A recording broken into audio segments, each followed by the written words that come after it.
में ये लीडर साबित हुआ है। बीएल आ गया हरे निशान में। इसके अलावा आप देखेंगे अल्ट्राटेक भी हरे निशान में आने की कोशिश कर रहा है। ऑटो स्टॉक्स में हीरो मोटो और बजाज ऑटो बाकायदा चौथाई से आधे % के गेंस पर आके अभी कारोबार कर रहे हैं। वहाँ पर अच्छा रिबाउंड हमें देखने को मिल रहा है। और जेएसडब्ल्यू स्टील एक और स्टॉक है जहाँ पर आपको आज तेजी दिखेगी इस वक्त। समझते हैं कि अच्छा इनमें कहीं मौका है। ऑटो स्टॉक्स आपसे लक्ष्मीकांत जी जानना चाहेंगे, बजाज ऑटो या फिर हीरो मोटो, कैसे लग रहे हैं आपको स्टॉक्स? ये रिकवर करके ऊपर ये जरूर आए हैं, नतीजे भी ठीक ठाक रहे हैं। हीरो मोटो के लिए अगर हम ट्रिगर्स की बात करें तो ईवी पर कंपनी अब फोकस बढ़ा रही है अच्छे से। आप जरा बताइए कि चार्ट्स कैसे लग रहे हैं आपको, बजाज ऑटो के और हीरो मोटो के? अगर हम दोनों ही चार्ट्स का कंपैरिजन करते हैं तो वहां पे बजाज ऑटो के चार्ट्स काफी स्ट्रॉन्ग नजर आ रहे हैं। यहाँ पर एक कंसोलिडेशन बेस का फॉर्मेशन बनता हुआ नजर आ रहा है अराउंड द लेवल्स ऑफ 8490 के आसपास, और वहीं से हमें एक रिबाउंड आता हुआ भी दिखाई दे रहा है। So overall setup Bajaj auto का काफी स्ट्रॉन्ग है। अगर 8850 के ऊपर हमें ब्रेकआउट मिलता है तो वहां से हमें 9250 से लेकर 9300 के लेवल्स भी देखने को मिल सकते हैं। तो मुझे लगता है कि बजाज ऑटो में एक हमें पुल बैक आने वाले समय में दिखाई दे सकता है। तो अगर वहां पर किसी को बाय करना है तो देन स्टॉप लॉस उन्हें रखना है 8490 का, और जो एक्सपेक्टेड अपसाइड का मूव है वो 8800 के, वो 8850 के ऊपर आएगा। जैसे 8850 के ऊपर अब ये बेस ब्रेकआउट देता है, देन आफ्टर हमें 9250 से लेकर 9300 के लेवल्स भी ये स्टॉक शो कर सकता है।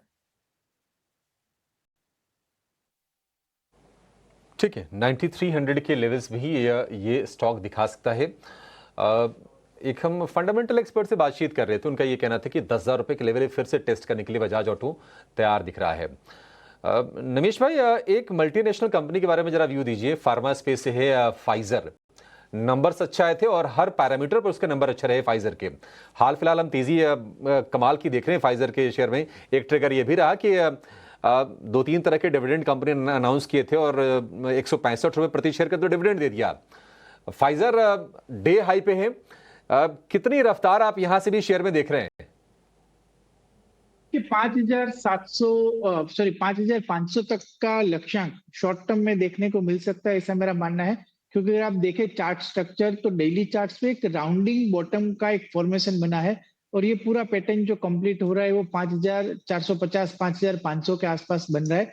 और जिस तरह से हम लोग पिछले 2-3 दिनों से स्ट्रेंथ देख रहे हैं, जो गैप अप ओपनिंग हुआ था, जो वॉल्यूम के साथ बाइंग आया है, और ये मार्केट के अंदर भी एक स्ट्रेंथ दिखा रहा है, तो मेरा मानना है कि 5,500 तक के लक्ष्यांक शॉर्ट टर्म में देखने को मिल सकते हैं। कोई भी डीप आता है तो यहाँ से बाई करके चलना चाहिए।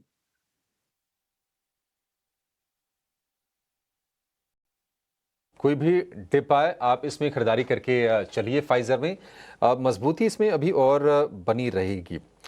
जियो फाइनेंशियल का शेयर भी हम देख रहे हैं कि ये भी अब धीरे धीरे करके हरे निशान में आने की कोशिश कर रहा है।